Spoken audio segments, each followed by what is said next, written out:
Hello everyone, welcome to my video on function overloading.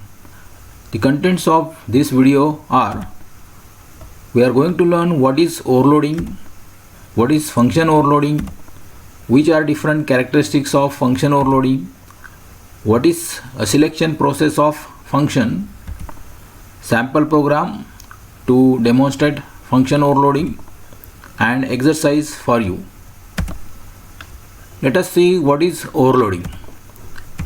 So overloading means using same thing for different purpose. So whenever you are using one thing for multiple purposes, then that is known as overloading. C++ also permits overloading of the following: overloading of functions. The functions in C++ can be overloaded. Means here the function can perform different tasks. Same function can perform different tasks. That is overloading of functions. Second type of overloading is overloading of operators. One operator can perform different operations. That is, one operator can be used for different purposes. Third type of overloading in C++ is overloading of constructors. The constructors can be overloaded. That is, one constructor can be defined to perform multiple operations. So it is also known as multiple constructors. So overloading of function is nothing but one function, different task. Overloading of operators means one operator performing different operations, and overloading of constructors is nothing but multiple constructors. So now let us see what is function overloading. If same function name is used to define multiple functions to perform different tasks, then such functions are known as overloaded functions. In C++ program, we can have same function name for multiple function definitions. So we can have 2, 3, 4 function definitions, and all these function definitions can have same function name, but all these functions will perform different tasks. So such function is known as overloaded function, or the concept is, or this mechanism is known as function overloading. This is also known as function polymorphism in OOP. Poly means many, morphism means behavior. So one thing having multiple behaviors, that is polymorphism, and function is, in function overloading we are achieving that particular polymorphism. So that's why it is a part of polymorphism, and it is also known as function polymorphism. The function overloading is a compile time polymorphism. So in polymorphism there are two types of polymorphism, that is compile time polymorphism and runtime polymorphism, and function overloading comes under compile time polymorphism because compiler takes decision which function to select out of multiple functions. Let us see the characteristics of function overloading. We can define a set of functions with same name but with different arguments. So whenever you are going to implement overloading, that is same function name for multiple functions, so obviously there should be some difference, and that difference is in terms of arguments. Even though the function name is same, but the arguments which are passed to these functions will be different. So argument list will be different. The functions perform different operations depending on argument list in a function call. So whenever such function is called, then the argument list is checked, and depending on what type of arguments and how many arguments are passed to a function, according to that the task will be performed by that particular function. So like this, the function will perform the operation based on or depending on what type of arguments are passed to the function in function call. The correct function is selected by checking number and type of arguments. So there are multiple functions with same name. Now there is the decision to be taken by the compiler which function to select.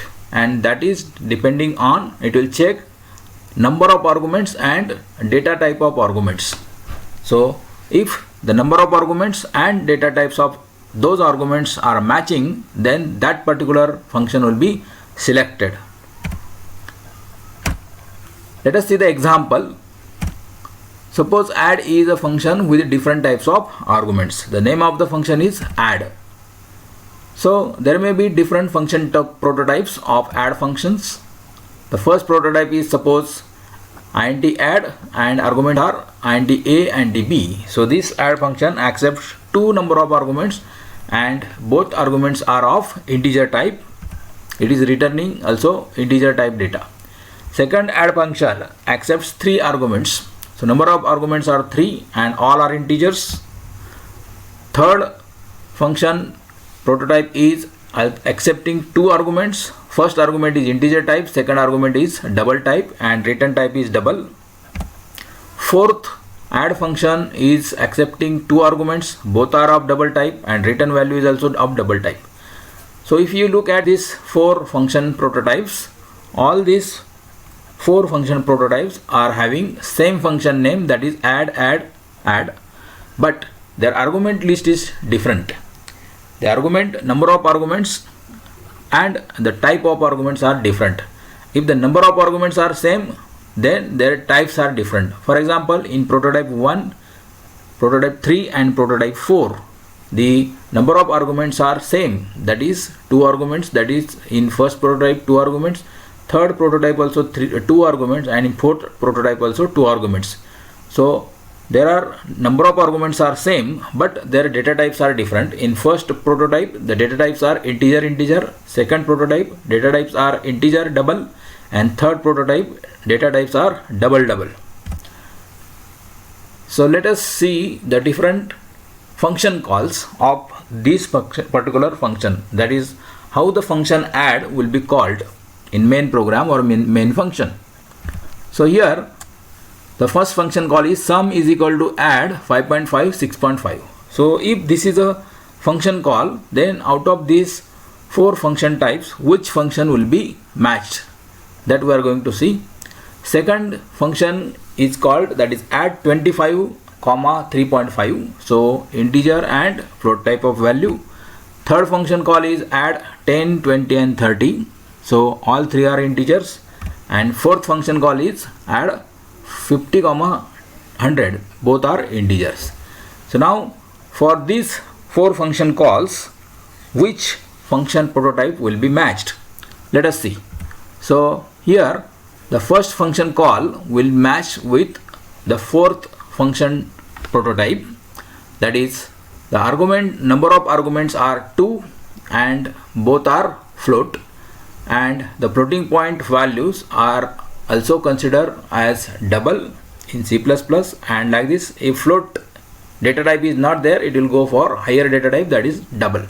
So like this here 5.5 6.5, this will be considered as double values and double comma double, so that is matching with fourth prototype. And like this, for first function call, the fourth function prototype will be matched and that function will be performed, or that operation will be performed. For second function call, the third prototype will match. In second function call, first value is integer and second value is float, so integer comma float. So here in this fourth prototype, integer comma float is not there, but integer comma double is there, and double is nothing but the higher precision floating point value.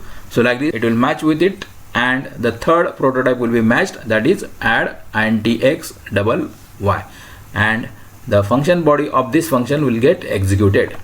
Then for third function call, that is add 10 20 30, so there is exact match, that is all three integers are there, and in prototype also second prototype all three arguments are integer type. And like this, for third function call, the prototype second will be matched. For fourth function call, that is sum is equal to add 50 comma 100, both are integers, 50 and 100 are integers, and here first function call is also accepting integer types of arguments. And like this, the for fourth function call, the function add function, that is the prototype number 1 will get matched, and like this the particular function call, the specific function prototype will get matched as per number of arguments and the data type of arguments. Now let us see the actual selection process of function, how the compiler will select the appropriate function whenever there is a function call. Step 1. The step 1 is that the compiler tries to find exact match. Exact match means what? The number and type of arguments are same as prototype. So if the number of arguments and data type of arguments are matching, that is the in function call as well as in function type, then that is called as exact match. That is, the number of actual arguments and their types of actual arguments are matching with number and type of formal arguments of function prototype, then it is known as exact match. So first of all, compiler tries to find the exact match. If the number and type of arguments are matching, then that particular function will get selected.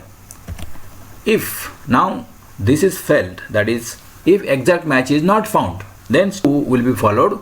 In step 2, if exact match is not found, then compiler apply integral promotion of actual arguments types. So the integral promotion of actual argument types means there are two data types, that is char data type and float data type, and these two data types can be promoted to or can be converted to int and double, that is char to int and float to double. So char data type can be promoted to integer data type and float data type can be promoted to double data type, and due to this there will be no change in the values because every character is represented in terms of the integer value, and like this char can be represented as integer and float. The float value is also the part of double because double data type is nothing but higher precision floating point values, and like this the integral promotion is can be done easily here, that char data type will be promoted to integer and float data type will be promoted to double. And then with this promoted data type, that is int and double, the compiler will try to find exact match. Step number 3. If step 1 and step 2 failed, that is if there is no exact match, then after integral promotion also if there is no exact match, then compiler will go for step number 3. In step number 3, the compiler tries to apply built-in type conversions, built-in data type conversion of actual arguments. So what are these built-in data type conversions? So that is integer, that is int data type will be converted into long or float or double. That is, first of all integer will be converted to long, then it will be matched. If it is not matching, then integer will be converted to float, then compiler will try to match. If it is not matching, then integer will be converted to double, then it will try to match. So like this, the integer data type of actual argument will be converted into either long or float or double, and compiler will try to find the exact match. Similarly, if there is a long actual argument in function call, then this long data type will be converted into float or double, and using float or double the compiler will try to find the match, and if there is a match with this built-in data type conversions, then that particular function will get selected for the execution. Step number 4. Now if step number 1, 2, 3 all three are failed, then the compiler tries to find exact match by applying both type of conversions, that is integral promotion and built-in type of conversions of actual argument. So that is, first suppose there is a character data type in function call, char data type will be converted into int, that is the integral type of promotion, and with the help of int it will try to find the match.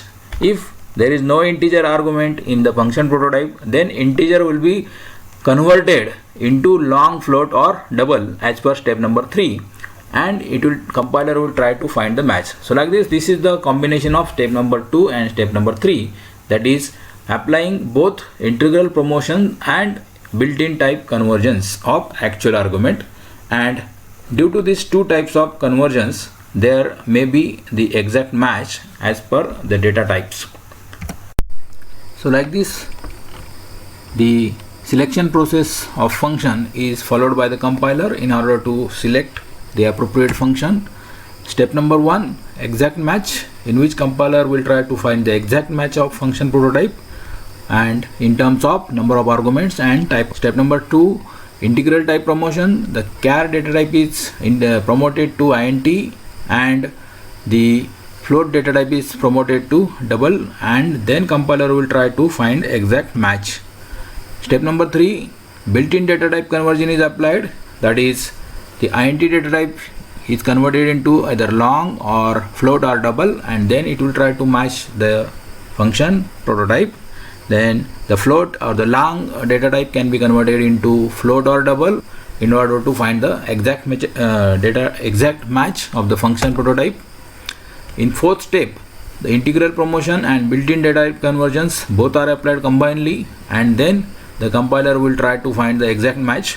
Now if all these 4 steps get failed, then the compiler will display the error message.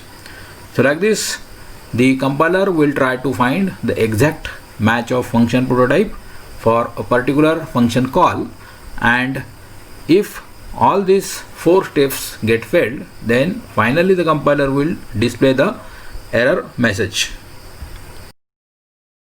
Now let us implement this concept of function overloading in C++ program by writing a complete C++ program for solving this particular problem. The problem definition is: write a C++ program to find greater number using find function overloading. Define overloaded greater function to find greater of 2 integers and greater of 3 floating point numbers. So here the name of the function is greater and the function definitions are 2.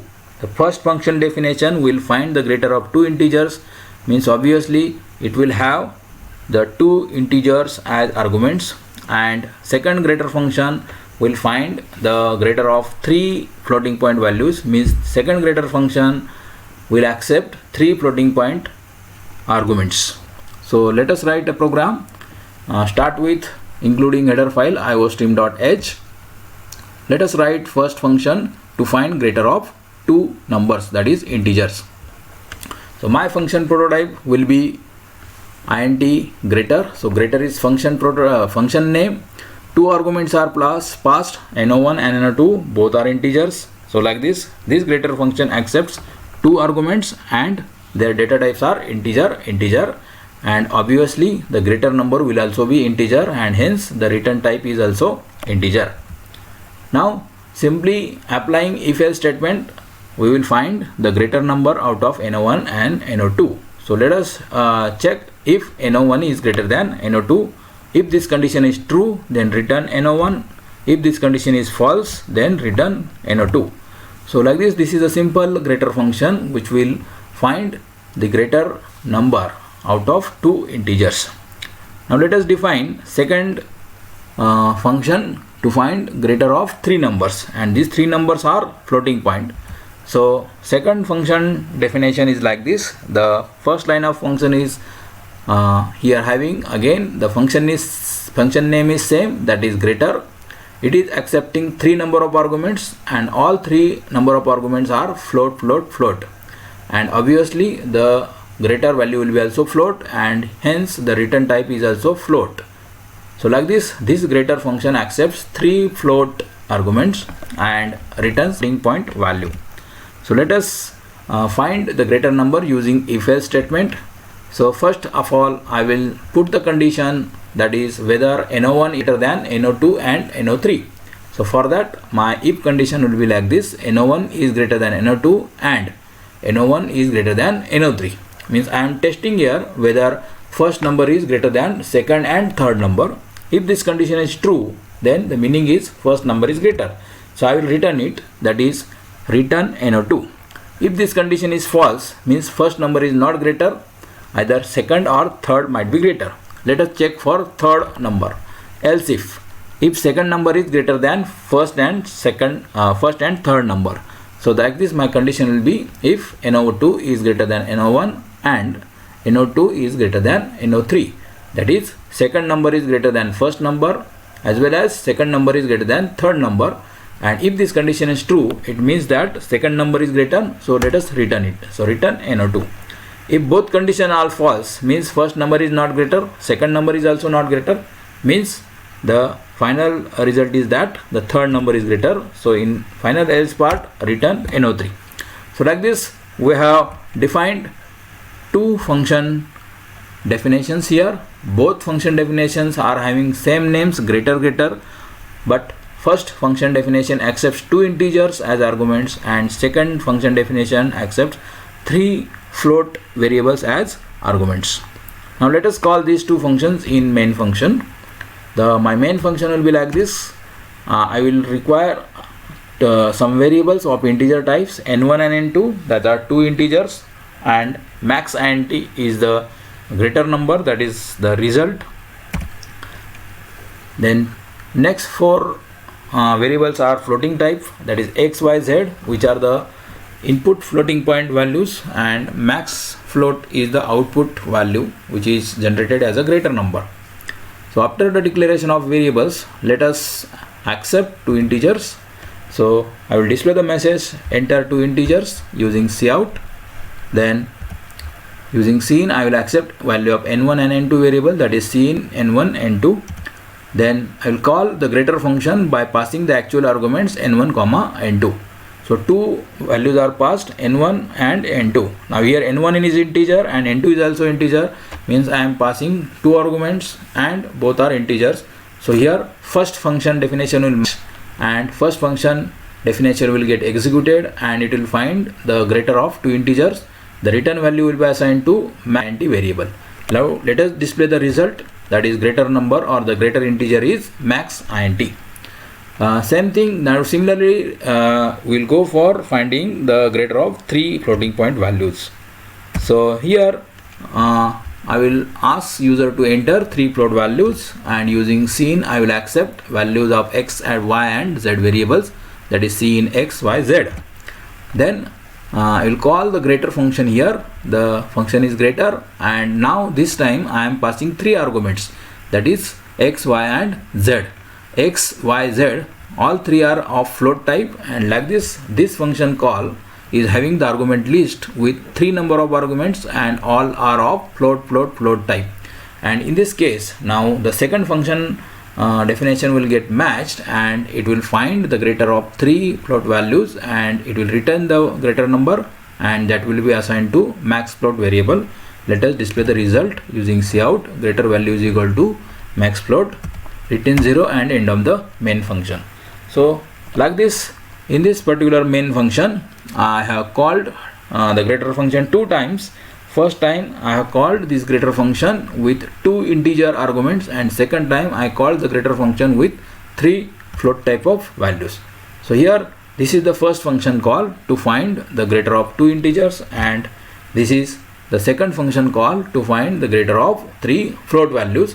The appropriate function will get matched, and the compiler will match the exact, will have the exact match, and it will generate the correct result. So here these are the two functions which are having same function name, and like this the function overloading is implemented in this C++ program. Let us check what will be the output of this particular program. So it will ask to enter two integers. Suppose two integers are entered as 56, 88, and the result will be displayed as greater is equal to 88. Enter three float values, suppose 4.5, 6.5 and 1.2. These are the three floating point values are entered, and it will display the greater value as 6.5. So in this way the program can be implemented using function overloading. So based on this concept and one sample program explained just now, you can write your own program to find or using function overloading, and you can overload a function average to find average of two integers, two double values, and three float values. So now there will be three function definitions.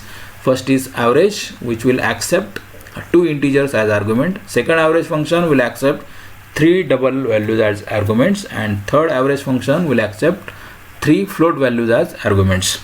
So I will give you some hint for you, that is the function prototypes will be like this. First function prototype will be that like this: average will accept two integer values as arguments and the return type will be float. Then second function prototype will accept two double values and return type will be double. Third average function will accept three float values and return type will be float. So with the help of this particular function prototypes, you can write the complete C++ program using function overloading in order to confirm your learning about the concept of function overloading. Let us hope you understood the concept of function overloading. Thank you for watching my video on function overloading.